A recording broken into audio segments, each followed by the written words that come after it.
The Coach's Daughter Show with Leanne, David, and Old School. Your hometown sports radio station. Online at ESPNPC.com.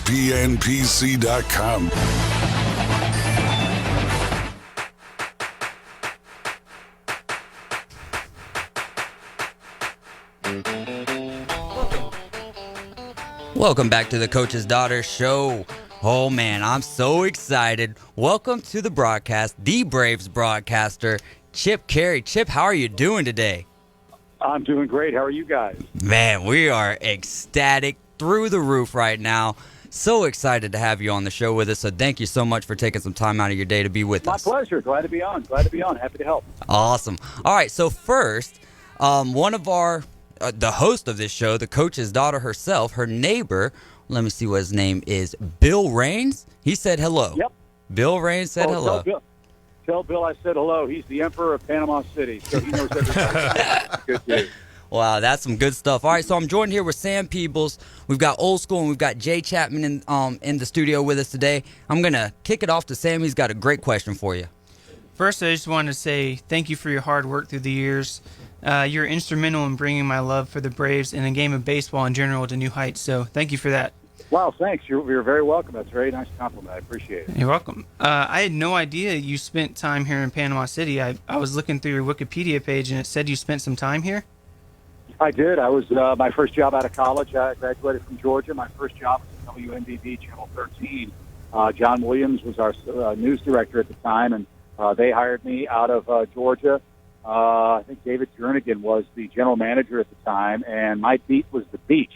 And we did news, we did weather, we did sports. Everybody did their own photography. And John Williams, again, the news director, had a great idea that we were supposed to wear coats and ties all the time. So I'm fresh out of college, making my $10,000 a year, fired up to be in the business, making some money.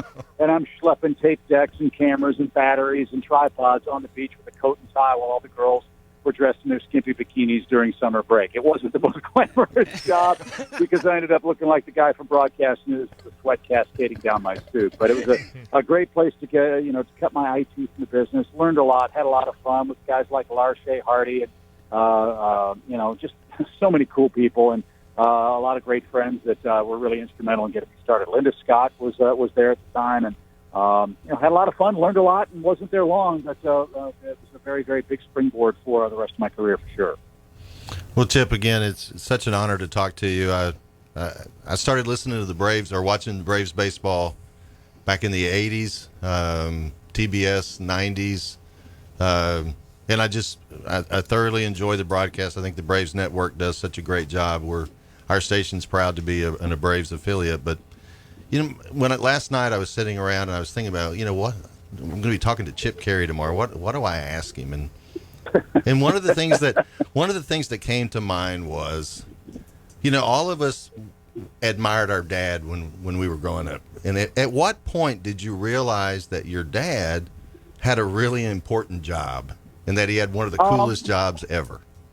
Well, I like your second description better because in our family's mantra, our job really isn't important in the grand scheme of things, especially when you consider things that are going on in the world right now around us. You find out just how unimportant you are when you're not working.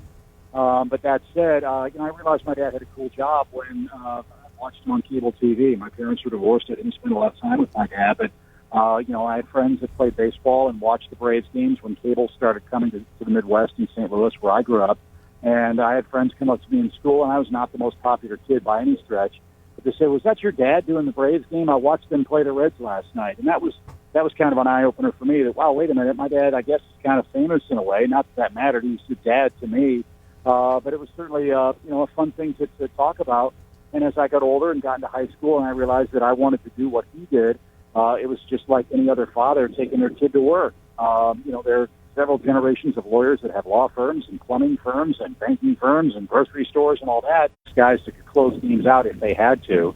And because they're lefty and righty and they have different, splits, lefties that get righties out and vice versa, Brian Sinker is going to have a lot of matchup options that other managers aren't going to have. And as I said, with the importance of getting off to a very, very good start being so critical, assuming we play, having that deep bullpen that's not going to blow leads but hang on to them is going to be very, very important as to how far the Braves go in 2020. I believe that this is a team that could win the whole thing. It's going to be a crazy race. There's going to be 7 teams in each league, I guess, that would make the playoffs potentially.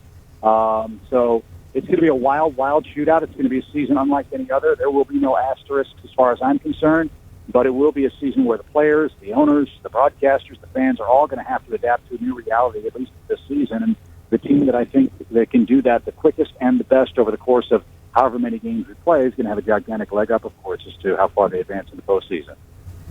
Yeah, and what you were saying, too, about the bullpen being so deep. And, it's cool because Will Smith went to Gulf Coast Community College here in Panama City, Florida. Right. He's a great friend of mine. I was actually coming back for all seasons when he was here. And to see all the success he's had at his different stops and to be a Brave, I know, being from Noonan or right there in Georgia is amazing. And Luke Jackson and some of those guys. And, and like I said, Marty Reed was my pitching coach for 4 years. And so to know how he handles the staff down there, I mean, it's amazing. Like you said, I think it's going to be a key factor in closing out some of those early games because, as a bullpen, like you said, when the starting pitcher runs out there for 4 or 5 innings, we got to cover innings and we got to be efficient because we got to be ready to go tomorrow. And that's just how that works. That's it. Yep, and that's just how that works. And with doubleheaders. I mean, there are going to be days where a guy might have to pitch in both ends of a doubleheader, an inning and a batter. I don't know if the 3-batter rule is going to, stay for 2020. I mean, think about that. All these different rule changes that baseball was proposing at the start of the regular season in April or March. I don't know how you can do that, considering the strain and constraints the teams are going to have. Are we going to have replay in the Major League ballparks? Are we going to mess with that? Are we just going to play the games without that? Are we going to have robot umpires to play 7-inning doubleheaders? Are we going to have, all these different things that baseball is trying to change and move it into the 21st century? I don't know. And again, as I said, I know we're going to have a DH. I would bet the mortgage on that. And this is the year, as I said, where, nobody needs to stand on their soapbox and pound their chest and say, well, the American League style of play is better, or we can't possibly watch a DH because that isn't baseball. This is the time to experiment in real live situations and find out what works and what doesn't. And in a way, from that standpoint and that standpoint alone, I think this delay might be a blessing for baseball to see what works, what doesn't, and really have real-time major league players living under these different rules and these different scenarios to see if it actually does make the game better. I, for one, hope that we find out we don't need replay. that would be wonderful, in my opinion. But again, that's a decision way above my pay grade, and again, we'll see how it goes depending on when we start. If you had one piece of advice for aspiring sports broadcasters, what would it be? Be yourself. And that really sounds like a cliche, but it's true. A lot of people wondered, when I started my career, were you going to sound like your dad, or were you going to try to sound like Carey? And the answer to that was no. He told me, don't be a cheap imitation of us. Be the best you can be. I'm lucky enough that kids send me highlight tapes all the time and say, hey, would you listen to my tape? And I got a bunch of them from the West Coast, and you hear these guys trying to sound like Vin Scully. Well, why would you want to do that? There's only one, as I said, Shakespeare.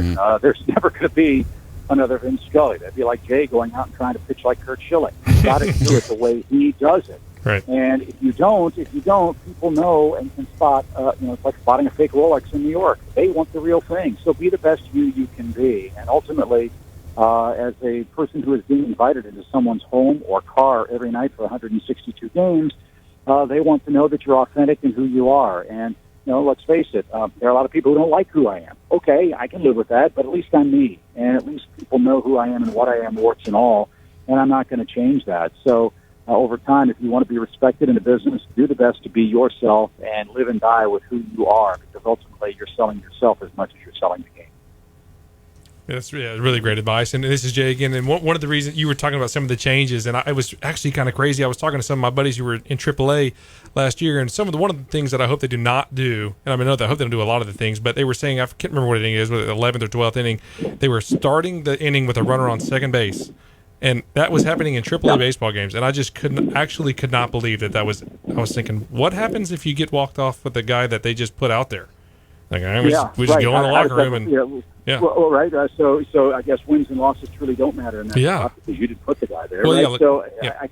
I mean, those are all real time decisions and things that affect you guys financially, quite obviously, and it affects your record, et cetera, et cetera.